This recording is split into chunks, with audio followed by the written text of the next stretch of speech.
कवि साहब, हमारे जो नौजवान हैं उनको अक्सर नौजवानों को जो है गुस्ल के तरीके का जो है वो मालूम नहीं है कि गुस्ल का तरीका क्या है, और ये भी आपने लाजम बताना है कि गुस्ल कब वाजिब होता है। ये दो सवालात हैं आपसे, ये ज़रा आज के प्रोग्राम के अंदर हमें बताएं। गुस्ल का तरीका हमारे यहाँ कोशिश तो की जाती है मसाजिद में जो बच्चे पढ़ रहे हैं या मदरसे में इब्तदाई तौर पर, लेकिन वो चूँकि बचपन में ही बता दिए जाते हैं तो वो बड़े होने तक भूल जाते हैं। तो ये आपका सवाल इस हवाले से बहुत अहमियत का हामिल है। तो गुस्ल के ना दो तरीके उलमा ने लिखे। एक गुस्ल में वो चीज़ें हैं जिनको हम फ़र्ज़ कहते हैं और दूसरी वो चीज़ें हैं जिनको सुन्नत कहा जाता है। तो फ़र्ज़ के अंदर तो तीन चीज़ें आएंगी। एक तो है गरारा करना, ठीक है, हलक में पानी पहुंचाना जहां तक मुमकिन हो सके आसानी के साथ। एक तो ये तरीका हो गया। लेकिन अगर वो रोज़े में ना हो तो, हाँ, ये चीज़ की ख्याल रखना है। अगर रोज़े में है तो फिर ज़रा मुंह भर कर कुली करना है। फिर हलक की तरफ पानी नहीं ले जाना, कहीं वो हलक से ना नीचे उतर जाए और वो रोज़ा ही उनका टूट जाए। तो मुंह भर कर कुली कर लेना है। और दूसरा, नाक की नरम हड्डी तक पानी पहुंचाना। ठीक है। असल फ़लसफ़ा क्या है कुरान की? कहते कि फत्तहारू, बड़ी शिद्दत के साथ ये बताया तहारत हासिल करो। अब ये जो तहारत हासिल करना है जहाँ तक आसानी के साथ मुमकिन हो सके, ये वो इसीलिए फिर उलमा ने इसको इस अंदाज से इसकी वजाहत की कि गरारा करना, नाक में नरम हड्डी तक जहाँ तक आसानी के साथ मुमकिन हो पानी पहुँचाना, और तीसरा है सर से पाँव तक पूरी बॉडी पर पानी बहाना। पानी लगाना नहीं, बहाना। कोई ले पानी और ऐसे ऐसे करके लगाकर वो फारिग हो जाए, ऐसा नहीं, पानी बहाना कि जिससे जिस्म का कोई हिस्सा खुश्क ना रहे।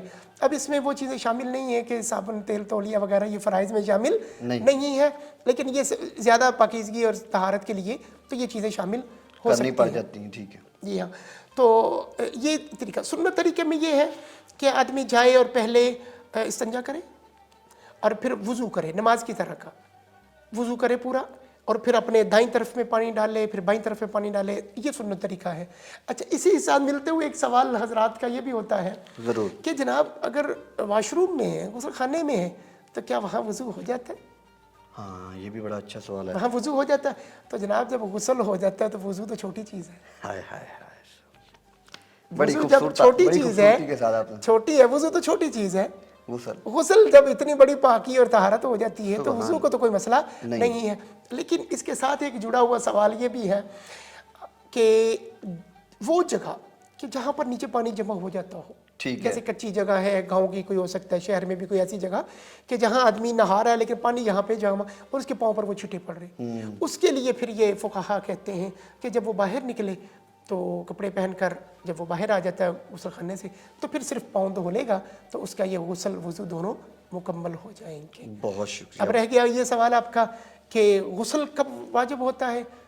तो शादीशुदा के लिए तो उनका मियाँ बीवी का मुलाकात करना है, खुसूसी मुलाकात है, तो उसी पे ही जाकर हो जाता है। और जो साहिब शादीशुदा नहीं है तो उनका एहतलाम की शक्ल का हो जाना, एहतलाम का सोए में, तो ये गुस्ल को वाजिब करता है। ठीक है, इसलिए ये ज़रूरी है। साहब, क्या गुस्ल के साथ भी वज़ू हो जाता है? जी, मैंने इसी का जवाब दिया कि जब गुस्ल कर लिया, अगर उसने वज़ू पहले नहीं भी किया, बाकायदा पूरा गुस्ल कर लिया, तो उसका वज़ू तो हो गया। ठीक है, उसके बाद नमाज के लिए उसको दोबारा वज़ू करने की ज़रूरत बिल्कुल नहीं, बल्कि बिल्कुल ना करे। ठीक है, पानी का ज़िया होगा, तहारत हासिल हो गई। ज़बरदस्त, बहुत खूब, माशाल्लाह।